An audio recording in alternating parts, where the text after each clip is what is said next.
إن الحمد لله نحمده ونستعينه ونستغفره ونعوذ بالله من شرور أنفسنا ومن سيئات أعمالنا من يهده الله فلا مضل له ومن يضلل فلا هادي له وأشهد أن لا إله إلا الله وحده لا شريك له وأشهد أن محمدًا عبده ورسوله يا أيها الذين آمنوا اتقوا الله حق تقاته ولا تموتن إلا وأنتم مسلمون يا أيها الناس اتقوا ربكم الذي خلقكم من نفس واحدة وخلق منها زوجها وبث منهما رجالا كثيرا ونساء واتقوا الله الذي تساءلون به والأرحام إن الله كان عليكم رقيبا يا أيها الذين آمنوا اتقوا الله وقولوا قولا سديدا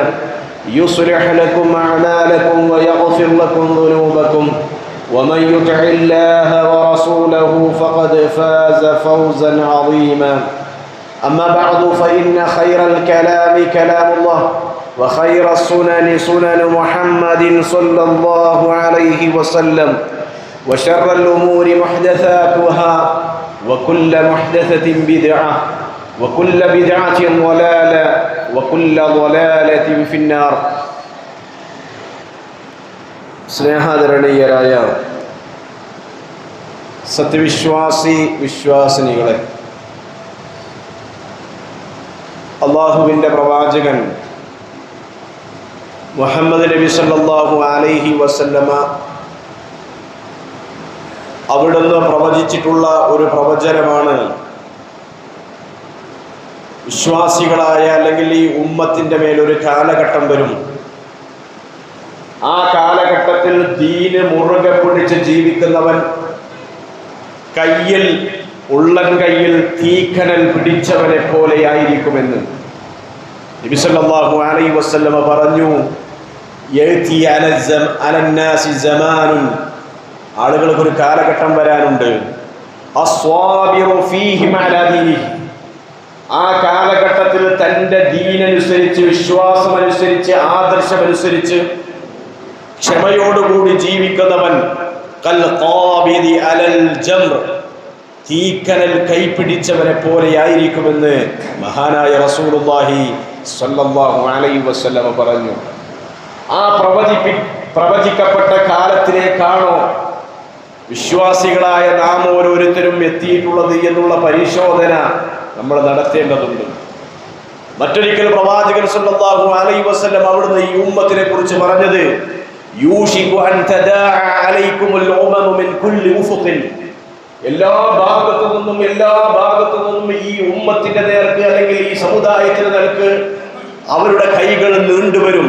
ഏതുപോലെ റസൂലുള്ളാഹി ഒരു ഉദാഹരണം പറഞ്ഞു, കമാ തദാഅ അൽ അഖലതു ഇലാ ഖസ്അതിഹാ, വിശന്നു വലഞ്ഞ ആളുകൾ ഭക്ഷണത്തലികളിലേക്ക് അവരുടെ കൈകൾ നീട്ടുന്നത് പോലെ ഈ ഉമ്മത്തിന് നേരെ ലോകത്തിന്റെ വിവിധ ഭാഗങ്ങളിൽ നിന്ന്, എല്ലാ രാജ്യങ്ങളിൽ നിന്നും അല്ലെങ്കിൽ എല്ലാ ഉഫുഖുകളിൽ നിന്നും ആ സമുദായത്തിലെ ഉമ്മത്തിന് നേരെ അവരുടെ കരങ്ങൾ നീണ്ടുവരും. സ്വഹാബത്ത് റസൂലുള്ളാഹിയോട് ചോദിച്ചു, യാ റസൂലല്ലാഹ്, അല്ലാഹുവിന്റെ പ്രവാചകരെ, ഫമിൻ ഖില്ലത്തിൻ യൗമയിദിൻ, അന്നേ ദിവസം മുസ്ലിമീങ്ങളായ മുഅ്മിനീങ്ങളായ ഞങ്ങൾ വളരെ കുറവായതുകൊണ്ട്, വളരെ ന്യൂനപക്ഷമായതുകൊണ്ട് ആണോ ആളുകളൊക്കെ ഞങ്ങൾക്ക് നേരെ തിരിയുന്നത്, ഞങ്ങൾക്ക് നേരെ പോരാടുന്നത്? റസൂലുള്ളാഹി സ്വല്ലല്ലാഹു അലൈഹി വസല്ലം പറഞ്ഞത്, ഖാല അല്ല, നിങ്ങൾ വളരെ കുറഞ്ഞ ആളുകളായത് കൊണ്ടല്ല, നിങ്ങൾ ഒരുപാട് ആളുകളുണ്ട്, അന്നത്തെ പോലെ കുറഞ്ഞ ആളുകളിൽ നിങ്ങൾ കൂടുതൽ, പക്ഷേ വലാകിന്നകും ഉസാഉൻ കഉസാഇസ് സൈൽ, നിങ്ങൾ മലവെള്ളപ്പാച്ചിലിലെ ചപ്പുചണ്ടികളെ പോലെ ആയതുകൊണ്ടാണ് അത് ഉണ്ടായത് എന്നാണ്. ഈ ഉമ്മത്തിനെ കുറിച്ച് റസൂലുള്ളാഹി പറഞ്ഞത്, മലവെള്ളപ്പാച്ചിൽ ഉണ്ടാകുമ്പോൾ ആ വെള്ളപ്പാച്ചിൽ ഒരു ഒഴുകി വരുന്ന ചപ്പുചവറുകൾ അതുപോലെ നിങ്ങൾ ആയതുകൊണ്ടാണ്. കാരണം എന്താ? യുജ്അലുൽ വഹ്നു ഫീ ഖുലൂബികും, നിങ്ങളുടെ ഹൃദയങ്ങളിൽ വഹ്നുണ്ടായി. എന്താണ് വഹ്ന് എന്ന് അവസാനം പറയാം. വയുൻസഉർ റുഅബു മിൻ ഖുലൂബി അദുവികും, നിങ്ങളുടെ ശത്രുക്കളുടെ ഹൃദയങ്ങളിൽ നിന്ന് നിങ്ങളെ കുറിച്ചുള്ള ഭയം അല്ലാഹു എടുത്തു കളയുകയും ചെയ്തു. എന്താണ് വഹ്ന്? ലിഹുബ്ബികുമുദ് ദുനിയ വകറാഹിയതുകുമുൽ മൗത്ത്. ദുനിയാവിനോടുള്ള പ്രേമവും ദുനിയാവിനോടുള്ള ഇഷ്ടവും മരിക്കാനുള്ള പേടിയും അല്ലെങ്കിൽ മരണത്തോടുള്ള വെറുപ്പും ആ വഹ്ര് നിങ്ങളുടെ ഹൃദയത്തിൽ ഉണ്ടായത് കൊണ്ടാണ്. അതുപോലെ തന്നെ ശത്രുക്കളുടെ ഹൃദയങ്ങളിൽ നിന്ന് നിങ്ങളെ കുറിച്ചുള്ള ഭയം അള്ളാഹു എടുത്തു കളയും ചെയ്യുന്ന ഒരു കാലഘട്ടം വരുമെന്ന് റസൂലുള്ളാഹി സ്വല്ലല്ലാഹു അലൈഹി വസല്ലം അവിടുന്ന് പ്രവചിച്ചിട്ടുണ്ട് എന്നുള്ളതാണ്. സഹോദരങ്ങളെ, ആ ഒരു കാലഘട്ടത്തിലാണോ ഞാനും നിങ്ങളും ജീവിക്കുന്നത് എന്ന് നമ്മൾ ആലോചിക്കേണ്ട സമയമാണ്, അല്ലെ? ദീനിൽ ഉറച്ചു നിൽക്കാൻ തന്റെ വിശ്വാസവും തന്റെ ആദർശവും മുറുകെ പിടിച്ചുകൊണ്ട് ഉറച്ചു നിൽക്കാൻ ഒരു വിശ്വാസിക്ക് കഴിയണം. അതിനു വേണ്ടി അവൻ പരിശ്രമിക്കണമെന്നാണ്. നോക്കൂ, നിങ്ങൾ പ്രവാചകൻ സല്ലല്ലാഹു അലൈഹി വസല്ലമയോട് സുഫിയാൻ ഇബ്നു അബ്ദില്ലാ റളിയല്ലാഹു അൻഹു വന്നുകൊണ്ട് ചോദിച്ചില്ലേ, യാ റസൂലല്ലാഹുവിന്റെ പ്രവാചകരെ, ഖുല്ലി ഫിൽ ഇസ്ലാമി ഖൗലൻ ലാ അസ്അലു അൻഹു അഹദൻ ഗൈറക. അല്ലാഹുവിന്റെ പ്രവാചകരെ, നിങ്ങൾ എനിക്കൊരു ഇസ്ലാമിൽപ്പെട്ട ഒരു കാര്യം പറഞ്ഞു തരണം. താങ്കളോടല്ലാതെ വേറൊരാളോട് ഞാൻ അന്വേഷിക്കുകയോ ചോദിക്കുകയോ ഇല്ല. റസൂലുള്ളാഹി പറഞ്ഞു കൊടുത്തത് ഖുൽ ആമൻതു ബില്ലാഹി സുമ്മ ഇസ്തഖീം. റസൂലുള്ളാഹി മനുഷ്യരോട് പറഞ്ഞത് നീ ആമൻതു ബില്ലാഹി എന്ന് പറയണം, ഞാൻ അല്ലാഹുവിൽ വിശ്വസിച്ചിരിക്കുന്നു എന്ന് പറയണം. അത് നാവ് കൊണ്ട് പറഞ്ഞാൽ മാത്രമല്ല പോരാ, മറിച്ച് സുമ്മ ഇസ്തഖീം, ആ ലാ ഇലാഹ ഇല്ലല്ലാഹ് അനുസരിച്ച്, ആ വിശ്വാസത്തിനനുസരിച്ച്, നീ നിന്റെ നാവ് കൊണ്ട് പറഞ്ഞ ഈമാനിനനുസരിച്ച് നിന്റെ നിലപാടുകളെയും നിന്റെ ആദർശങ്ങളെയും നിന്റെ വിശ്വാസങ്ങളെയും നിനക്ക് നിലനിർത്താൻ കഴിയണം. അതിന് നേരെ ചൊവ്വേ നിൽക്കാൻ കഴിയണം എന്ന് റസൂലുള്ളാഹി സ്വല്ലല്ലാഹു അലൈഹി വസല്ലം പറഞ്ഞു. സഹോദരങ്ങളെ, ഇസ്ലാമിക നിയമങ്ങളിൽ നിന്നും മനുഷ്യരായ നമ്മെ വഴിതെറ്റിക്കാൻ പലരും ശ്രമിക്കാറുണ്ട്, അല്ലെ? പക്ഷേ നമ്മുടെ ലക്ഷ്യം വിശ്വാസികളായ നമ്മൾ മറന്നു പോകരുത്, അല്ലെ? പരലോകമാണ് നമ്മുടെ ലക്ഷ്യം. ആ പരലോകത്ത് സ്വർഗം ലഭിക്കുക, നരകത്തിൽ നിന്ന് രക്ഷപ്പെടുക, അതാണ് വിശ്വാസികളായ നമ്മുടെ എല്ലാവരുടെയും ആത്യന്തികമായ ലക്ഷ്യം ഉണ്ടാകേണ്ടത്. പരലോകം നഷ്ടപ്പെടുന്ന, സ്വർഗം നിഷിദ്ധമാക്കപ്പെടുന്ന, നരകത്തിലേക്ക് പ്രവേശിപ്പിക്കപ്പെടുന്ന ഒന്നിനെ വിശ്വാസികളായ നമ്മൾ ഓരോരുത്തരും ഭയപ്പെടുകയും അതിൽ നിന്ന് മാറി നിൽക്കുകയും ചെയ്യണം. ഇത് ജീവിതത്തിന്റെ എല്ലാ മേഖലകളിലും വേണം, അല്ലെ? കച്ചവടക്കാരനാണെങ്കിൽ അവന്റെ കച്ചവടം ഇസ്ലാമികമാകണം. അതുപോലെ തന്നെ വിവാഹ രംഗങ്ങളിലാണെങ്കിൽ ഇസ്ലാം പറഞ്ഞ ആദാബുകളും മര്യാദകളും പാലിക്കണം.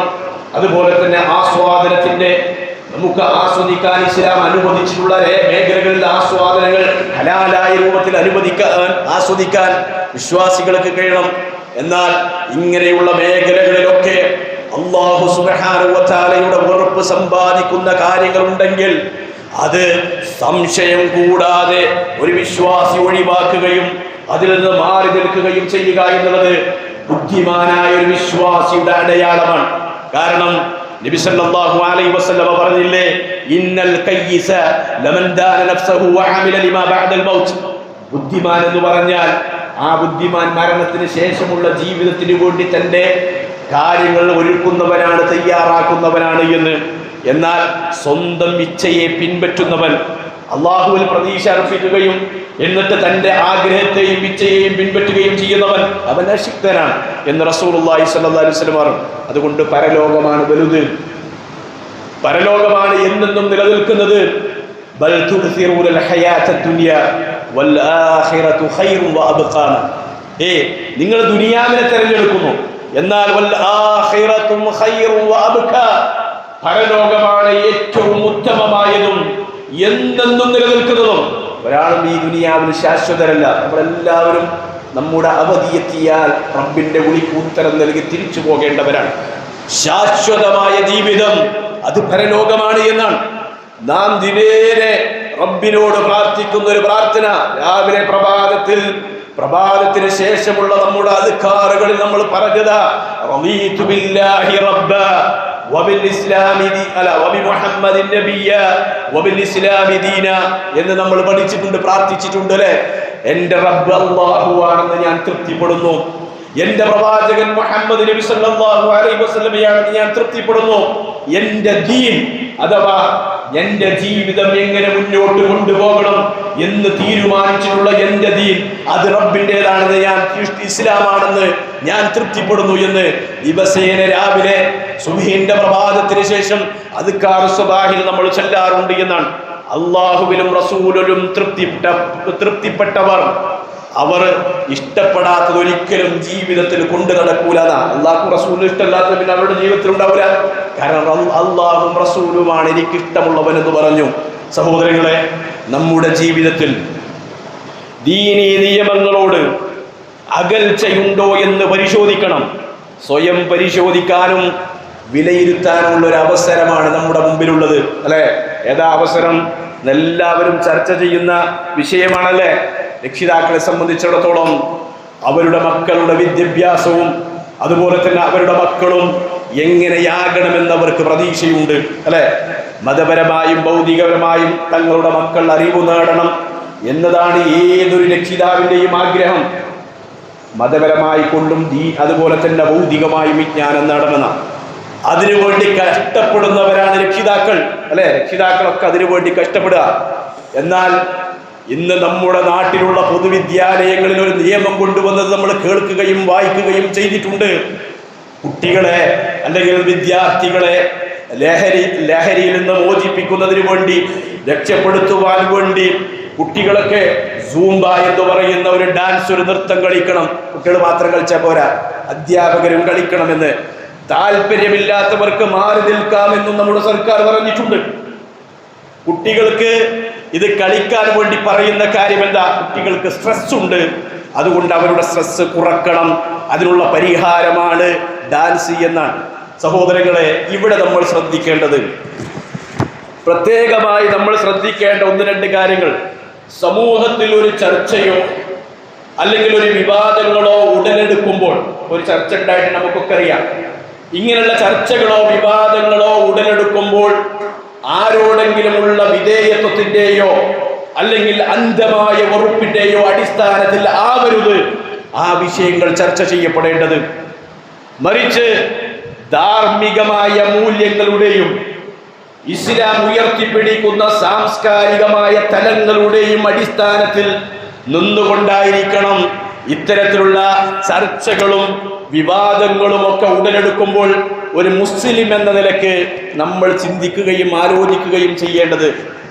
വൈകാരികമായ സമീപനങ്ങളും വിവേകരഹിതമായ ഇടപെടലുകളുമൊക്കെ ഒന്നിനും പരിഹാരമല്ല. മറിച്ച് ലഹരിയുടെ നിർമ്മാർജ്ജനത്തിനു വേണ്ടി എല്ലാവരും ഒന്നിച്ചു നിൽക്കുന്നു എന്നുള്ളത് ഏറെ ആശാവഹമായ കാര്യമാണ് നമ്മുടെ നാട്ടിൽ. എന്നാൽ അതിനുള്ള പരിഹാരങ്ങൾ തൊലിപ്പുറത്തുള്ള ചികിത്സയെ പോലെ മാത്രം മാറരുത് എന്നതാണ് നമ്മൾ പറയുന്നത്, അല്ലെ? ഇന്നത്തെ ഈ സൂംബ ഡാൻസ് എന്ന് പറഞ്ഞ് അതെങ്ങനെയാ ലഹരിക്ക് പരിഹാരമാകുന്നത്, അല്ലെ? ലഹരി നിർമ്മാർജ്ജനത്തിന്റെ ഏറ്റവും ഉന്നതമായ മാതൃക ലോകത്തിന് സമ്മാനിച്ച മതമാണ് ഇസ്ലാം. മദ്യത്തിലും മയക്കുമരുന്നിലും ജീവിച്ചിരുന്ന ഒരു സമൂഹം, മരണപ്പെട്ടാൽ വരെ മുന്തിരി വള്ളിക്കടിയിൽ തങ്ങളെ മറമാടണമെന്ന് പറഞ്ഞിരുന്ന ഒരു സമൂഹം, ആ സമൂഹത്തെ നിങ്ങൾക്ക് വിരമിക്കാറായിട്ടില്ലേ എന്ന് ചോദിച്ചപ്പോ അവർ സംഭരിച്ചു വച്ചിരുന്ന കോടാനുകോടി അല്ലെങ്കിൽ അത്രയും വിലപിടിപ്പുള്ള മദ്യത്തിന്റെ വീപ്പകളെ തച്ചുടച്ചുകൊണ്ട് മദീനയുടെ തെരുവീതിയിലൂടെ മദ്യത്തിന്റെ ചാലുകൾ ഒഴുക്കിയ സമൂഹമാണ് മുസ്ലിം സമുദായം. മുസ്ലിം സമൂഹത്തെ അങ്ങനെ പരിഷ്കരിച്ചത് അല്ലെങ്കിൽ അവരെ അതിൽ നിന്നും മാറ്റിക്കൊണ്ടുവന്നത് യഥാർത്ഥത്തിൽ ഇസ്ലാമിന്റെ അധ്യാപനങ്ങളാണ്. ആ ഇസ്ലാമിനെ പ്രതിക്കൂട്ടിൽ നിർത്താത്തവർക്കെല്ലാം അതിലെന്തുണ്ട്?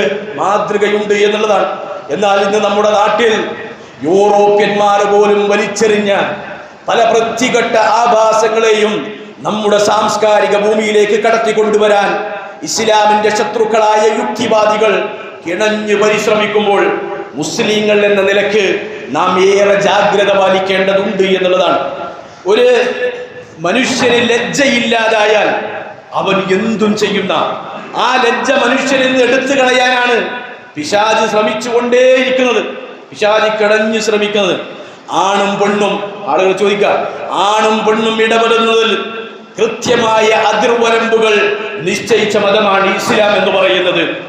ആൺ പെണ്ണ് സൗഹൃദങ്ങളുടെ അതിർവരമ്പുകൾ പലതും സാമാന്യവൽക്കരിക്കപ്പെടുന്ന ഇന്ന് പ്രവാചകൻ സല്ലല്ലാഹു അലൈഹി വസല്ലമയുടെ മുന്നറിയിപ്പുകളെ ഗൗരവത്തിൽ എടുത്തില്ല എങ്കിൽ സഹോദരങ്ങളെ, നാശം നമുക്ക് തന്നെയാണ്, നമ്മൾ തന്നെയാണ് നശിക്കുക.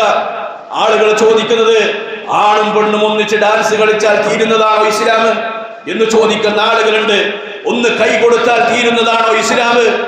അതുപോലെ തന്നെ ഒന്ന് കെട്ടിപ്പിടിച്ചാൽ തീരുന്നതാണോ ഇസ്ലാം എന്ന് ചോദിക്കുന്ന യുക്തിവാദികളായ ലിബറൽ ചിന്താഗതി മുസ്ലിം മനസ്സുകളിലേക്കും മുസ്ലിമീങ്ങളുടെ ചിന്തയിലേക്കും കയറ്റിവിട്ട മുസ്ലിം നാമധാരികളായ ആളുകൾ ചോദിക്കുന്ന ചോദ്യമുണ്ട്. ഇവിടെയാണ് ആ ലിബറൽ ചിന്താഗതിയെ വളരെ അപകടത്തോടുകൂടി മുസ്ലിം രക്ഷിതാവ് എന്ന നിലയ്ക്ക് അല്ലെങ്കിൽ ഒരു മുസ്ലിം വ്യക്തി എന്ന നിലയ്ക്ക് നമ്മൾ കാണേണ്ടത്. ലിബറൽ ചിന്താഗതി എന്നത് അതൊരു ദീനാണ്, അതൊരു മതമാണ് എന്നാണ്.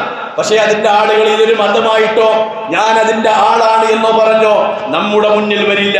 പക്ഷേ മനുഷ്യരുടെ ആസ്വാദനങ്ങൾ മാത്രം ഉത്തേജിപ്പിക്കുന്നതാണ് ഈ ലിബറൽ മതത്തിന്റെ അല്ലെങ്കിൽ ആ ചിന്താഗതിയുടെ ആശയം തന്നെ. എന്നാൽ ഇസ്ലാം ആസ്വാദനങ്ങൾ അനുവദിച്ചിട്ടുണ്ട്, ഇസ്ലാമിലെ ആസ്വാദനങ്ങളുണ്ട്. പക്ഷേ അതിന്റെ കൂടെ ഉത്തരവാദിത്തങ്ങളും ഇസ്ലാം ഏൽപ്പിച്ചിട്ടുണ്ട്. ഉദാഹരണം, കുടുംബം ഒരു ആസ്വാദനമാണ്.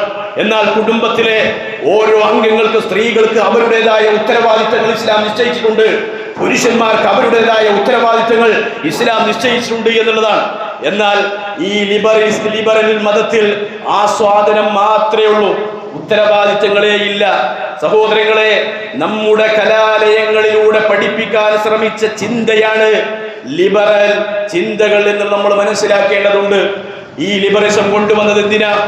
ആണും പെണ്ണും ഒരേ വസ്ത്രം ധരിച്ചാൽ മതി, ആണും പെണ്ണും തുല്യരാണ്, ജെൻഡർ, അതുപോലെ തന്നെ ജെൻഡർ പൊളിറ്റിക്സ് എന്ന് പറയുന്ന പല രീതിയിലും നമ്മുടെ ഇടയിലേക്ക് കടത്താൻ ഇസ്ലാമിന്റെ ശത്രുക്കൾ ശ്രമിച്ചു കൊണ്ടിരിക്കുകയാണ്. അല്ലെ, വിദ്യാർത്ഥികൾക്കിടയിലൂടെയാണ് ഇത്തരം പ്രവണതകൾ കൊണ്ടുവരാൻ ശ്രമിക്കുന്നത് എന്നാണ്. കാരണം എന്താ? ഇന്ന് മുസ്ലിം കുട്ടികൾ മനസ്സിലായിക്കോളൂ, ഇന്ന് യാതൊരു മടിയും കൂടാതെ നമ്മുടെ പെൺകുട്ടികൾ ആണുങ്ങൾ ധരിക്കുന്ന പാന്റും ഷർട്ടും ധരിക്കാൻ, അങ്ങനെ ധരിച്ച് സ്കൂളിൽ പോകാൻ തുടങ്ങി. ഒരു മടിയില്ല. കാരണം അള്ളാഹുവിന്റെ റസൂൽ വിലക്കിയിട്ടുണ്ട്. ആണിന്റെ വസ്ത്രം ധരിക്കുന്ന സ്ത്രീയെയും സ്ത്രീയുടെ വസ്ത്രം ധരിക്കുന്ന പെണ്ണിനെയും റസൂലുള്ള ശപിച്ചിട്ടുണ്ട് എന്നുള്ളത് ഹദീസിൽ കൃത്യമായി വന്നിട്ടുള്ളതാണ്. എന്നിട്ട് ആ ശാപവാക്യം ധരിക്കാൻ മുസ്ലിം പെൺകുട്ടികൾക്ക് പോലെ ആ വേഷം ധരിക്കുന്നതിന് ഒരു മടിയില്ലാത്ത അവസ്ഥ വന്നു. എവിടെയാണ് ഉണ്ടായത് ഇങ്ങനെ? ഇവിടെ നമ്മുടെ കടമ, നമ്മുടെ ബാധ്യത ഇതിങ്ങനെ വന്നു. ഇസ്ലാം പഠിപ്പിച്ച ഹലാലുകളും ഇസ്ലാം പഠിപ്പിച്ച ഹറാമുകളും കൃത്യമായി പഠിക്കുകയും അത് നമ്മുടെ മക്കളെയും കുടുംബത്തെയും പഠിപ്പിക്കുകയും ചെയ്യുക എന്നുള്ളതാണ് നമ്മുടെ ബാധ്യത. ഇസ്ലാം പഠിപ്പിച്ച അതിൽ ഒന്നാമത്തെ ബാധ്യത, ഇസ്ലാം പഠിപ്പിച്ച ഒരു ബാധ്യത എന്താ? ലജ്ജ ഉണ്ടാകണമെന്ന. അനിവാര്യമായി ഒരു മുസ്ലിമിന് ഉണ്ടാകേണ്ടതാണ് ലജ്ജ, അല്ലെ? ഇത്തരം ഡാൻസും അതുപോലെ തന്നെ പാട്ടുമെല്ലാം ആരംഭിക്കുമ്പോൾ സംഭവിക്കുന്നത് മനുഷ്യരിൽ നിന്ന് അല്ലെങ്കിൽ വിദ്യാർത്ഥികളിൽ നിന്ന്, മക്കളിൽ നിന്ന് ആ ലജ്ജയെ ഇല്ലാതാക്കി കളയാണ്. ഇസ്ലാം പറഞ്ഞിട്ടുണ്ട്, അല്ലെ? നമ്മുടെ ദീൻ എന്ന് പറഞ്ഞാൽ നമ്മോട് പറഞ്ഞത് എന്താ? റസൂലുള്ള പറഞ്ഞു, ഇന്ന ലികുല്ലി ദീനിൻ ഖുലുഖ, എല്ലാ ദീനിനും ഓരോ സ്വഭാവമുണ്ട്. വഖുലുഖുൽ ഇസ്ലാമി അൽ ഹയാഉ, ഇസ്ലാമിന്റെ സ്വഭാവം അത് ലജ്ജയാണ് എന്നാണ്. അല്ലെ, എല്ലാ ദീനിനും അതിൻ്റെതായ ഒരു സ്വഭാവമുണ്ട്. പക്ഷെ ഇസ്ലാമിന്റെ സ്വഭാവം അത് ലജ്ജയാണെന്ന് നബി സല്ലല്ലാഹു അലൈഹി വസല്ലം പറഞ്ഞു. പോരാ, അൽ ഹയാഉ മിനൽ ഈമാൻ എന്നാണ്. ലജ്ജ എന്നുള്ളത് വിശ്വാസത്തിന്റെ ഭാഗമാണ്, നമ്മുടെ ഈമാനിന്റെ ഭാഗമാണ് ലജ്ജ എന്നുള്ളത്. അത് വിശ്വാസിക്ക് ഉണ്ടാകേണ്ടതാണ്, ഒരു മുസ്ലിമിന് ഉണ്ടാകേണ്ടതാണ് എന്നാണ്. മാത്രമല്ല, ഇബ്നു ഉമർ റളിയല്ലാഹു അൻഹു ഉദ്ധരിക്കുന്ന ഹദീസിൽ കാണാം, നബി സല്ലല്ലാഹു അലൈഹി വസല്ലം പറഞ്ഞു, ഇന്നൽ ഹയാഅ വൽ ഈമാന ഖുരിനാ ജമീഅ ഫഇദാ റുഫിഅ അഹദുഹുമാ റുഫിയൽ ആഖറു എന്നാണ്. റസൂലുള്ളാഹി പറഞ്ഞു, തീർച്ചയായും ലജ്ജയും ഈമാനും അത് പരസ്പരം ബന്ധിക്കപ്പെട്ടതാണ്. പരസ്പരം ബന്ധിക്കപ്പെട്ടതാണ് ലജ്ജയും ഈമാനും. ഫഇദാ റുഫിഅ അഹദുഹുമാ റുഫിയൽ ആഖർ, അതിൽ ഒന്നില്ലാതായ മറ്റൊന്നില്ല. ലജ്ജ ഇല്ലാതായ ഈമാൻ ഇല്ലാതാവും, ഈമാൻ ഇല്ലാതായ ലജ്ജ ഇല്ലാതാവും. റസൂലുള്ളാഹി പറഞ്ഞതാണിത്. അത് രണ്ടും പരസ്പരം ബന്ധിപ്പിക്കപ്പെട്ടതാണ് എന്ന് റസൂലുള്ളാഹി സ്വല്ലല്ലാഹു അലൈഹി വസല്ലം പറഞ്ഞു. റസൂലുള്ളാഹി അതുപോലെ തന്നെ അശദ്ദുൽ അശരി റളിയല്ലാഹു അൻഹുവോട് പറഞ്ഞു, ഇന്ന ഫീക ഖസ്ലതൈനി യുഹിബ്ബുഹുമുല്ലാഹ് അൽ ഹിൽമു വൽ ഹയാഉ. റസൂലുള്ളാഹി അശദ്ദുൽ അശരിയോട് പറഞ്ഞു, നിന്നിൽ അല്ലാഹ് ഇഷ്ടപ്പെടുന്ന രണ്ട് കാര്യങ്ങൾ നിന്നിലുണ്ട് എന്ന്. അതിലേതാ? ഒന്ന് ലജ്ജയും മറ്റൊന്ന് സഹനവുമാണ്. ആ സ്വഹാബിയോട് റസൂലുള്ളാഹി പറഞ്ഞതാ. കണ്ടോ, ഇങ്ങനെയൊക്കെ ലജ്ജനെ പറഞ്ഞത് മാത്രമല്ല, ഉമർ റളിയല്ലാഹു അൻഹു പറഞ്ഞു, മൻ കല്ല ഹയാഉഹു ഖല്ല വറഅഹു. ഒരാൾക്ക് ലജ്ജ കുറഞ്ഞാൽ അയാളുടെ തഖ്വയും കുറഞ്ഞു, അയാളുടെ ദീനും കുറഞ്ഞു. വമൻ ഖല്ല വറഅഹു മാത ഖൽബുഹു, ഒരാളുടെ ഹൃദയത്തിൽ നിന്ന് അയാളുടെ തഖ്വ കുറഞ്ഞു പോയാൽ അയാളുടെ ഹൃദയം മരിച്ചു, അയാളുടെ ഹൃദയം മരിച്ചുപോയി എന്ന് ഉമർ റളിയല്ലാഹു അൻഹു പറഞ്ഞു. അപ്പോ ഹയാ കുറഞ്ഞാൽ തഖ്വ കുറയും, തഖ്വ കുറഞ്ഞാൽ ഹൃദയം മരിക്കും. അത് മഹാനായ ഖലീഫ ഉമർ റളിയല്ലാഹു അൻഹു അവിടുന്ന് പറഞ്ഞതാണ്. അതുകൊണ്ട് ലജ്ജ അല്ലെങ്കിൽ ഈ സമൂഹം അതിലൂടെ നശിക്കുമെന്നാണ്. ലജ്ജ അല്ലെങ്കിൽ ഈ സമൂഹം നശിക്കും. റസൂലുള്ളാഹി സ്വല്ലല്ലാഹു അലൈഹി വസല്ലം പറഞ്ഞില്ലേ, ഇന്ന മിമ്മാ അദ്റക الناس من كلام النبوة الأولى إذا لم تستحي فاصنع ما شئت എന്നാണ് നബി സല്ലല്ലാഹു അലൈഹി വസല്ലം പറഞ്ഞിട്ടുണ്ട്. പ്രവാചകന്മാരുടെ കാലത്തെ ആദ്യ അധ്യാപനങ്ങളിൽപ്പെട്ട ഒരു കാര്യം ഇതാണ്. ഏതാണ് ആ കാര്യം? എന്താണ്? ഇദാ ലം തസ്തഹി ഫസ്ന മാ ശിഅത, നിങ്ങൾക്ക് ലജ്ജയില്ലെങ്കിൽ നിങ്ങൾക്ക് തോന്നും പോലെ നിങ്ങൾ പ്രവർത്തിച്ചു കൊള്ളുക. ഇത് പ്രവാചകന്മാരുടെ അധ്യാപനങ്ങളിൽപ്പെട്ട എല്ലാ പ്രവാചകന്മാർ, ആ പ്രവാചകന്മാരുടെ അധ്യാപനങ്ങളിൽപ്പെട്ട ഒന്നാമത്തെ കാര്യം ഇതാണ്. ലജ്ജ അല്ലെങ്കിൽ തോന്നിയതുപോലെ ചെയ്തോ. മനുഷ്യന്മാർക്ക് ലജ്ജ നഷ്ടപ്പെട്ടാൽ, അതുകൊണ്ട് ലജ്ജ ഉണ്ടാക്കാനല്ല, നമുക്കുണ്ടാകണം, നമ്മുടെ മക്കൾക്ക് ഉണ്ടാകണം, കുടുംബത്തിനുണ്ടാകണല്ലേ. മഹാനായ അല്ലെ നമ്മുടെ ഉമ്മയായ ആയിഷ റളിയല്ലാഹു അൻഹ അവിടുന്ന് പറഞ്ഞൊരു കാര്യം കൂടിയുണ്ട്. ആയിഷ റളിയല്ലാഹു അൻഹ പറയാണ്, ഹദീസ് പറയുന്നില്ല, ഇമാം അഹ്മദ് അവിടുത്തെ സുനൻ ഉദ്ധരിച്ചിട്ടുള്ളതാണ്. റസൂലുള്ളാഹി സ്വല്ലല്ലാഹു അലൈഹി വസല്ലമയെയും അതുപോലെ തന്നെ അബൂബക്കർ സിദ്ദീഖ് റളിയല്ലാഹു അൻഹുവിനെയും മറമാടിയിട്ടുള്ളത് നമ്മുടെ ഉമ്മ ആയിഷ റളിയല്ലാഹു അൻഹയുടെ വീട്ടിലാണ്, അവിടുത്തെ ഹുദ്റയിലാണ്. ആ ഹുദ്റയിലേക്ക് അവരെ മറമാടിയതിനു ശേഷം ഞാൻ ആ റൂമിലേക്ക് കയറി പോകുമ്പോ എനിക്ക് അന്യപുരുഷന്മാരുടെ മുമ്പിൽ ധരിക്കേണ്ട വസ്ത്രങ്ങളൊന്നും ധരിക്കാതെ ഞാൻ അങ്ങോട്ട് കയറി ചെല്ലാറുള്ളത്. കാരണം ഒന്ന് എന്റെ പിതാവാണ്, മറ്റൊന്ന് എന്റെ ഭർത്താവാണ്, അതുകൊണ്ട് എനിക്ക് അങ്ങോട്ട് കയറി ചെല്ലാം.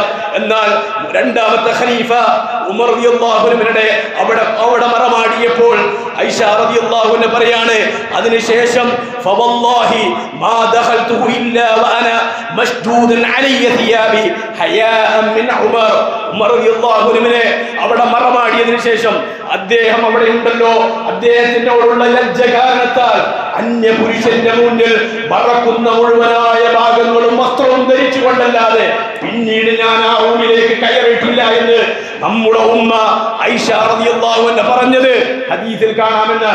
സഹോദരങ്ങളെ, ഇന്ന് ഈ സമൂഹത്തിലേക്ക് ഇത്തരത്തിൽ വിദ്യാർത്ഥികൾക്കിടയിൽ നമ്മുടെ മക്കൾക്കിടയിലൂടെ ഇങ്ങനെ കൊണ്ടുവരുന്നതിലൂടെ ഇവിടെയുള്ള ഇസ്ലാമിന്റെ ശത്രുക്കൾ ലക്ഷ്യമെത്തുന്നത് അവരിൽ നിന്നുള്ള ലജ്ജയെ ഇല്ലാതാക്കാനും എന്നിട്ട് ലജ്ജയില്ലാത്ത എന്തും തോന്നിയത് പ്രവർത്തിക്കുന്ന ഒരു സമൂഹമായി ആധുനിക തലമുറ അല്ലെങ്കിൽ ആധുനിക വിദ്യാർത്ഥി സമൂഹം വളരുന്നതിന് വേണ്ടിയുള്ള പ്രവർത്തനങ്ങളാണ് ഇത്തരത്തിലുള്ളത് എന്ന് രക്ഷിതാക്കളായ നമ്മൾ തിരിച്ചറിയുകയും അതിനു വേണ്ട ഉത്ബോധനങ്ങളും അതുപോലെ തന്നെ കാര്യങ്ങളും നമ്മളാണ് സ്വീകരിക്കുകയും ചെയ്യേണ്ടത്.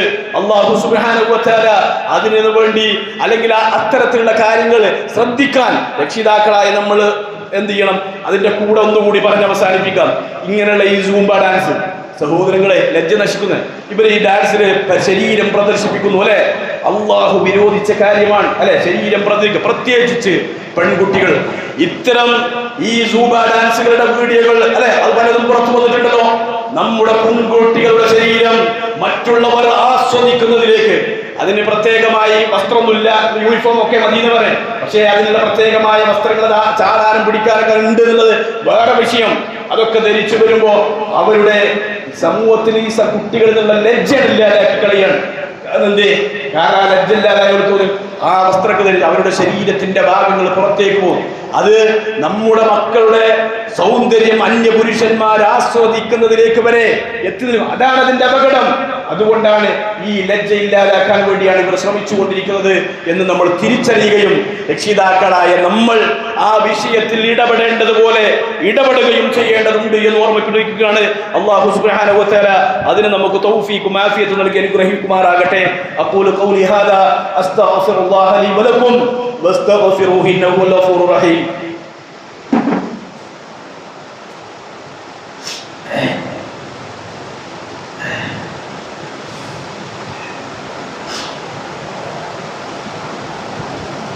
അൽഹംദുലില്ലാഹ് വസ്സലാത്തു വസ്സലാമു അലാ റസൂലില്ലാഹ് വഅലാ ആലിഹി വഅസ്ഹാബിഹി അജ്മഈൻ അമ്മാ ബഅദ്. സഹോദരങ്ങളെ, പറഞ്ഞു വന്നത് ഇങ്ങനെയുള്ളതൊക്കെ ഉണ്ടാകുമ്പോൾ നമ്മളുണ്ടാകേണ്ട ഒന്നാമത്തെ ഗുണം എന്താ? ലജ്ജ ഉണ്ടാകണം എന്നുള്ളതാണ്. രണ്ടാമത് നമ്മൾ ശ്രദ്ധിക്കേണ്ട കാര്യം എന്താണ്? ഇസ്ലാം ഹറാമാക്കിയ ഒന്നാണ് സംഗീതം എന്നുള്ളത്. സംഗീതം ഹറാമാണ്, നിഷിദ്ധമാണ്. വിശുദ്ധ ഖുർആനിന്റെ ആയത്ത് കൊണ്ട് തന്നെ പറഞ്ഞതാ, വമിനൻ നാസി മൻ യശ്തരി ലഹവൽ ഹദീസ് ലിയുദില്ല അൻ സബീലില്ലാഹി ബിഗൈരി ഇൽമിൻ വയത്തഖിദഹാ ഹുസുവ ഉലൈക ലഹും അദാബുൻ മുഹീൻ. അല്ലാഹു പറഞ്ഞതാ, അല്ലാഹുവിന്റെ മാർഗ്ഗത്തിൽ നിന്ന് തെറ്റിക്കുന്നതിന് വേണ്ടി യാതൊരു വിജ്ഞാനവുമില്ലാതെ അറിവുമില്ലാതെ വിനോദങ്ങളെ വില കൊടുത്തു വാങ്ങുന്ന ആളുകൾ, അല്ലെ, അങ്ങനത്തെ ആളുകൾ മനുഷ്യന്മാരുടെ കൂട്ടത്തിലുണ്ട്. ഈ ആയത്തുള്ളത് സൂറത്തുൽ ഖുർആനിന്റെ 6ാമത്തെ ആയത്താണ്. ഈ ആയത്ത് പരിശോധിച്ചോളൂ. ഏത് തഫ്സീർ എടുത്ത് വായിച്ചാലും ലഹ്വൽ ഹദീസ് എന്ന് പറഞ്ഞാൽ അത് സംഗീതമാണ്. മുഫസ്സിറുകളായ എല്ലാ മുഫസ്സിറുകളും ഒന്നാമത്തെ മുഫസ്സിർ അബ്ദുല്ലാഹി ഇബ്നു അബ്ബാസ് റളിയല്ലാഹു അൻഹുമാ റസൂലുള്ളാഹി അദ്ദേഹത്തിന് വേണ്ടി പ്രാർത്ഥിച്ചിട്ടുണ്ട്. ആ സ്വഹാബി പറഞ്ഞത് ഇത് സംഗീതമാണ് എന്നാണ്. അതുപോലെ തന്നെ ഇമാം മുജാഹിദ് ആയാലും ഇമാം ഖത്താദയായാലും അങ്ങനെ അവിടുന്ന് വിശുദ്ധ ഖുർആനിന്റെ വ്യാഖ്യാതാക്കൾ മുഴുവൻ അവർ പറഞ്ഞത് അത് സംഗീതമാണ് എന്നാണ്. ഈ മ്യൂസിക്, ഈ സംഗീതം നമ്മുടെ കുട്ടികൾക്ക് കൊടുക്കുന്നത് എന്താ? സംഗീതത്തിട്ടാണ് അത് ലൈസൂബ ഡാൻസ്. സംഗീതം ഹറാമാണ്. മുസ്ലിമിനെ സംബന്ധിച്ചിടത്തോളം അത് നിഷിദ്ധമാണ്. അതുകൊണ്ട് അതിൽ തീരുമാനിക്കാൻ ഒരു രക്ഷിതാവിന് അഭിപ്രായമുണ്ട്, ഒരു വിദ്യാർത്ഥിക്ക് അഭിപ്രായമുണ്ട്. മാത്രമല്ല റസൂലുള്ളാഹി പറഞ്ഞിട്ടുണ്ട്, ലയകൂനന്ന മിൻ ഉമ്മത്തി അഖ്വാമുൻ യസ്തഹില്ലൂനൽ ഹിറ വൽ ഹരീറ വൽ ഖംറ വൽ മആസിഫ്. ഈ ഉമ്മത്തിന്റെ അവസാന കാലഘട്ടത്തിൽ ഒരു വിഭാഗം വരും, ഒരു ഉമ്മത്ത് വരും. ഏതാണ് ആ ഉമ്മത്ത്? യസ്തഹില്ലൂനൽ ഹിറ വൽ ഹരീറ. അവര് അതുപോലെ തന്നെ പട്ടും വ്യഭിചാരവും അതുപോലെ തന്നെ മദ്യവും വൽ മആസിഫ, സംഗീതവും സംഗീതോപകരണങ്ങളും ഹലാലായി കാണുന്ന, അത് അനുവദനീയമാക്കുന്ന ഒരു ഉമ്മത്തിന് കാലഘട്ടം വരും എന്ന് റസൂലുള്ളാഹി സ്വല്ലല്ലാഹു അലൈഹി വസല്ലമ അവിടുന്ന് പ്രവചിച്ചിട്ടുണ്ട്. അതുകൊണ്ട് സഹോദരങ്ങളെ, മുസ്ലിമിനെ സംബന്ധിച്ച് ഏത് സംഗീതമായാലും അത് ഹറാമാണ്. നമ്മുടെ വീട്ടിലായാലും, സ്കൂളിൽ നിന്നായാലും, വീട്ടിലായാലും, വാഹനത്തിലായാലും, എവിടെയായാലും സംഗീതം അത് ഹറാമാണ്, നിഷിദ്ധമാണ്. അല്ലെ, ഇസ്ലാം അതാണ് പഠിപ്പിച്ചിട്ടുള്ളത്. റസൂലുള്ളാഹി പറഞ്ഞിട്ടില്ലേ, സൗതാനി മൽഊനാൻ, 2 ശബ്ദങ്ങൾ ശപിക്കപ്പെട്ട ശബ്ദങ്ങളാണ്. ഏതാണെന്ന്? സൗതു മിസ്മാരിൻ ഇൻദ നിഅമത്തിൻ എന്നാണ്. എന്തെങ്കിലും ഒരു അനുഗ്രഹം ഉണ്ടാകുമ്പോൾ ആ സന്തോഷവേളകളിൽ ഉണ്ടാകുന്ന സംഗീതവും അതുപോലെ തന്നെ വസൗതു റനത്തിൻ ഇൻദ മുസീബത്തിൻ, അപകടങ്ങളിൽ ഉണ്ടാകുന്ന അല്ലെങ്കിൽ അപകടങ്ങളും പ്രയാസങ്ങളും ഉണ്ടാകുന്ന നാശം വിളിയും ഈ 2 ശബ്ദങ്ങളും ശപിക്കപ്പെട്ടതാണ് എന്ന് റസൂലുള്ളാഹി സ്വല്ലല്ലാഹു അലൈഹി വസല്ലമ അവിടുന്ന് പറഞ്ഞിട്ടുണ്ട്. ഇനിയോ റസൂലുള്ളാഹി സ്വല്ലല്ലാഹു അബ്ദുല്ലാഹി ഇബ്നു ഉമർ റളിയല്ലാഹു അൻഹു അവരുടെ ഒരു കാര്യം കൂടി പറയാം. എന്താണ്? അബ്ദുല്ലാഹി ഇബ്നു ഉമർ റളിയല്ലാഹു അൻഹു ഒരിക്കൽ ഇങ്ങനെ വഴിയിലൂടെ നടക്കുമ്പോൾ വഴിയിലേക്ക് ഇറങ്ങിയപ്പോ ഒരു സംഗീതം എന്ത് ചെയ്യുന്നു? ഉമർ റളിയല്ലാഹു അൻഹു സംഗീതം ഇങ്ങനെ കേട്ടു. വഴിയിലിറങ്ങിയപ്പോൾ സംഗീതം പുറത്തുനിന്ന് കേൾക്കുന്നു. തന്റെ കൂടെയുള്ള നാഫിആണ് ഈ ഹദീസ് ഉദ്ധരിക്കുന്നത്. ആ സമയത്ത് അബ്ദുല്ലാഹി ഇബ്നു ഉമർ റളിയല്ലാഹു അൻഹു ഫവളഅ ഉദ്ബൈഹി അലാ ഉദ്നൈഹി വനആ അനി ത്വരീഖ്, അദ്ദേഹം തന്റെ 2 വിരലുകളും ചെവി വെച്ചു. എന്നിട്ട് ആ വഴിയിൽ നിന്ന് മാറി മറ്റൊരു വഴിയിലൂടെ സഞ്ചരിച്ചു. എന്നിട്ട് കുറച്ചങ്ങോട്ട് എത്തിയപ്പോൾ അദ്ദേഹം ചോദിച്ചു, വഖാല ലീ യാ നാഫി ഹൽ തസ്മഉ ഷൈആ, പിന്നെ കുറച്ച് നാഫിയ നീ കേൾക്കുന്നുണ്ടോ? അത് അവസാനിച്ചോ? അദ്ദേഹം പറഞ്ഞു, ഖുൽതുല, ഞാൻ കേൾക്കുന്നില്ല. അവസാനം അപ്പോൾ ഫറഫഅ ഉസ്ബഅൈഹി മിൻ ഉദ്നൈഹി, 2 ചെവിയിൽ നിന്ന് 2 വിരലെടുത്തിട്ട് അദ്ദേഹം പറഞ്ഞൊരു കാര്യമുണ്ട്. വഖാല കുൻതു മഅ നബി സ്വല്ലല്ലാഹു അലൈഹി വസല്ലമ ഫസമിഅ മിത്ല ഹാദാ ഫസനഅ മിത്ല ഹാദാ, ഞാനൊരിക്കൽ നബിയുടെ കൂടെ നടന്നു പോകുമ്പോൾ അല്ലാഹുവിന്റെ റസൂൽ ഇങ്ങനെ സംഗീതം കേട്ടപ്പോ 2 ചെവിയിലും കൈവെക്കുകയും ഇങ്ങനെ പ്രവർത്തിക്കുകയും ചെയ്ത് ഞാൻ കണ്ടിട്ടുണ്ട്. അതുകൊണ്ടാണ് ഞാൻ അങ്ങനെ ചെയ്തത് എന്ന് അബ്ദുല്ലാഹി ഇബ്നു ഉമർ റളിയല്ലാഹു അൻഹു പറഞ്ഞത് ഹദീസുകളിൽ കാണുവാൻ സാധിക്കും. അതുകൊണ്ട് 2ാമത്തെ അപകടം സംഗീതം ഹറാമാണ്, നിഷിദ്ധമാണ്. 3ാമത്തത്, ഇസ്ലാമിന് പ്രത്യേകമായ ഒരു വേഷമുണ്ട്. ആ വേഷത്തിനൊരു മര്യാദയുണ്ട്. അതെ, സ്കൂളുകളിലാണെങ്കിൽ അല്ലെങ്കിൽ വിദ്യാർത്ഥികൾക്ക് അവിടെ ഗവൺമെന്റ് പറഞ്ഞ പ്രത്യേകമായ യൂണിഫോമുകൾ ഉണ്ടാകും. ആ വേഷം ധരിക്കണം, അതിന് അതല്ല. പക്ഷേ ഇത്തരത്തിലുള്ള പ്രോഗ്രാമുകൾക്ക് ഇതിൻ്റെതായ വസ്ത്രങ്ങളുണ്ട്. അല്ലെ, ഔദ്യോഗികമായി ഗവൺമെന്റ് അയച്ചു കൊടുത്ത വീഡിയോ ലിങ്കുകളിൽ വരെ ആ വേഷം ഇട്ടുകൊണ്ടുള്ള ഡാൻസുകളാണ് ഔദ്യോഗികമായി അധ്യാപകർക്ക് കിട്ടിയിട്ടുള്ളത് എന്നുള്ളത് ഒരു യാഥാർത്ഥ്യമാണ്. പാഠപുസ്തകങ്ങളിൽ കൊടുത്ത ചിത്രങ്ങളിൽ ഉണ്ട്. അതുകൊണ്ട് നമുക്ക് യോജിക്കാൻ കഴിയില്ല എന്ന് പറഞ്ഞത്. നാം എതിർക്കുന്നത് വ്യായാമം ചെയ്യുന്നതിനെയല്ല, മറിച്ച് അതിനവർ സ്വീകരിച്ച രീതിയിൽ നമ്മുടെ മതത്തിന് എതിരായ കാര്യങ്ങൾ ഉള്ളത് കൊണ്ടാണ് എന്നുള്ളതാണ്. അതിനെ ഇഷ്ടപ്പെടുന്നവർക്ക് അത് ചെയ്യാം. കേരളത്തിൽ ധാരാളം അതുപോലെയുള്ള പാർക്കുകളും അല്ലെങ്കിൽ സെന്ററുകളും ഉണ്ടല്ലോ. അത്തരം സെന്ററുകൾക്കെതിരെ ഒരു മുസ്ലിമിന്റെ ഒരു പണ്ഡിതനും മുസ്ലിങ്ങളായ ഒരു പണ്ഡിതനും അതിനെ എതിർത്തിട്ടില്ല, അതിനെതിരെ സംസാരിച്ചിട്ടില്ല. കാരണം എന്താ? അത് അവരുടെ സ്വാതന്ത്ര്യമാണ്. എന്നാൽ പൊതുവിദ്യാലയങ്ങളിലും വിദ്യാഭ്യാസ രംഗത്തേക്ക് ഇത് വരുമ്പോഴാണ് നാം അതിനെ ചർച്ചയ്ക്ക് വെക്കണം. എതിരഭിപ്രായമുള്ളവർക്ക് പറയാനുള്ള സ്വാതന്ത്ര്യം അത് ഗവൺമെന്റ് കേൾക്കണം എന്ന് നമ്മൾ പറഞ്ഞത് എന്നാണ്. കാരണം എന്താ? മുസ്ലിമിനെ സംബന്ധിച്ചിടത്തോളം ആണിന് ആണിൻ്റെതായ ഒരു വസ്ത്രകോടുണ്ട്, പെണ്ണിന് പെണ്ണിൻ്റെതായ ഒരു വസ്ത്രകോടുണ്ട്. ആണിന്റെ വസ്ത്രം അവന്റെ പുട്ടുമുക്കൾ മറിയുകയും നെരിയാണിക്ക് താഴെ താഴുകയും ചെയ്യാൻ പാടില്ലാത്ത വസ്ത്രമാണ് ഒരു മുസ്ലിം പുരുഷൻ, ഒരു മുഅ്മിൻ ധരിക്കേണ്ടത്. അത് ഇസ്ലാമിന്റെ നിയമ. ഒരു പെണ്ണ് അവളുടെ ശരീരത്തിന്റെ അംഗലാവണ്യങ്ങൾ പുറത്തു കാണാത്ത രൂപത്തിലുള്ള ഊസായ വസ്ത്രമാണ് ഒരു മുസ്ലിം സ്ത്രീ ധരിക്കേണ്ടത്. അത് ഇസ്ലാമിന്റെ നിയമമാണ്, അത് ഇസ്ലാമിന്റെ കോഡാണ് ആ വസ്ത്രം, അല്ലെ? അതുകൊണ്ടാണ് അത് പറയുന്നത്. എന്തിനാണ് സ്ത്രീകൾ ഈ ഡ്രസ് കോഡ് അല്ലെങ്കിൽ ഇസ്ലാമിന്റെ വസ്ത്രം ധരിക്കുന്നത്? അത് വസ്ത്രത്തിന്റെ പ്രധാന ലക്ഷ്യം അവരുടെ നഗ്നത മറക്കലാണ്. സ്ത്രീകൾക്ക് ഇസ്ലാം നിശ്ചയിച്ചുള്ള വസ്ത്രധാരണം അവരുടെ ഐഡന്റിറ്റിയാണ്. ആ വസ്ത്രധാരണം സ്ത്രീകൾക്ക് സുരക്ഷിതത്വം നൽകുന്നു. അതുപോലെ തന്നെ സ്ത്രീയുടെ ഭംഗി അന്യ പുരുഷന്മാർക്ക് ആസ്വദിക്കുന്നതിനെത്തിട്ട് മറക്കുക എന്നുള്ളത് അവരുടെ വസ്ത്രം കൊണ്ടാണ് മറക്കേണ്ടത്. ശരീരം മുഴുവൻ മറയാത്ത വസ്ത്രധാരണം അതവളെ നരകത്തിലേക്ക് എത്തിക്കും. അത് അല്ലാഹുവിന്റെയും റസൂലിന്റെയും ശാപം കിട്ടാനുള്ള കാരണമാകും. ഇതൊക്കെ ഇസ്ലാം പഠിപ്പിച്ചതാണ്. അതുകൊണ്ട് തന്നെയാണ് ഇസ്ലാം അവിടുന്ന് പറഞ്ഞത്, അല്ലെ? സലഫുകളായ എത്ര ആളുകൾ റസൂലുള്ളാഹിന്റെ അടുക്കൽ സ്ത്രീ തന്റെ രോഗം മാറാൻ വേണ്ടി പ്രാർത്ഥിക്കാൻ വേണ്ടി പറഞ്ഞില്ലേ? റസൂലുള്ളാഹി പറഞ്ഞില്ലേ, അനക്ക് വേണമെങ്കിൽ പ്രാർത്ഥിച്ചു തരാം, അല്ല നീ ക്ഷമിക്കുകയാണെങ്കിൽ സ്വർഗ്ഗമുണ്ട്. അപ്പൊ ആ സ്ത്രീ, ആ കറുത്ത സ്ത്രീ, സ്വർഗ്ഗം കാണിച്ചു കൊടുത്ത സ്ത്രീ ഉണ്ടല്ലോ, ഒരുപാട് തവണ ഖുതുബയിൽ പറഞ്ഞതാണ് ആ സംഭവം. ആ സ്ത്രീ പറഞ്ഞ, നബിയെ എനിക്ക് സ്വർഗ്ഗം മതി, പക്ഷേ ഞാൻ ബോധരഹിതയായി വീഴുമ്പോ എന്റെ ശരീരത്തിൽ നിന്ന് എന്റെ വസ്ത്രം നീങ്ങിപ്പോകുന്നത് ഇല്ലാതിരിക്കാൻ വേണ്ടി ഒന്ന് പ്രാർത്ഥിക്കണമെന്ന് പറഞ്ഞ സലഫുകളായ മുൻഗാമികളായ സ്വഹാബ വനിതകളുള്ള മുസ്ലിമീങ്ങൾക്ക് ആ മാതൃകയാണ് ആ മുസ്ലിങ്ങൾ പിൻപറ്റുന്നത്. അതുകൊണ്ട് തന്നെയാണ് ഇത്തരത്തിലുള്ള കാര്യങ്ങളെ ഇസ്ലാമിൽ ഒരിക്കലും അംഗീകരിക്കാനോ അവർക്ക് സ്വന്തമായി തീരുമാനിക്കാൻ നമ്മുടെ മക്കൾക്ക് നമുക്ക് പറ്റില്ല, നമ്മുടെ മക്കളെ പഠിക്കാം എന്നുള്ള സ്വാതന്ത്ര്യം ഈ നാട് നമുക്ക് നൽകിയതനുസരിച്ച് പറയാനുള്ള സ്വാതന്ത്ര്യം നമുക്കുണ്ടാകണം. രക്ഷിതാക്കൾ അത് എന്തു ചെയ്യണം? അത് പ്രയോജനപ്പെടുത്തുകയും ചെയ്യേണ്ടതുണ്ട് എന്നാണ് പറയുന്നത്. അഥവാ ഇത്തരം സാഹചര്യങ്ങൾ ആരാണ് ദീനിന്റെ കൂടെ തുടക്കത്തിൽ പറയും, ദീനിന്റെ ഒപ്പം ആര് നിൽക്കുമെന്ന് നോക്കാൻ അള്ളാഹ് തരുന്ന പരീക്ഷണങ്ങളാണ് ഇതൊക്കെ. ദീനാരാ മുറുകെ പിടിക്കാൻ, അല്ലെ? ദീന് മുറുകെ പിടിക്കുന്ന റസൂൽ പറഞ്ഞില്ലേ, അഥവാ തീക്കനൽ കൈപിടിച്ചവനെ പോലെ ആയിരിക്കുന്ന. അതുകൊണ്ട് സഹോദരങ്ങളെ, നമ്മുടെ ദീനും ആദർശവും പണയപ്പെടുത്താതെ അതിൽ ഉറച്ചു നിൽക്കാൻ വിശ്വാസികളായ നമുക്ക് സാധിക്കണം. അതിൽ അല്ലാഹു നമുക്ക് തൗഫീഖും ആഫിയത്തും നൽകി അനുഗ്രഹിക്കുമാറാകട്ടെ.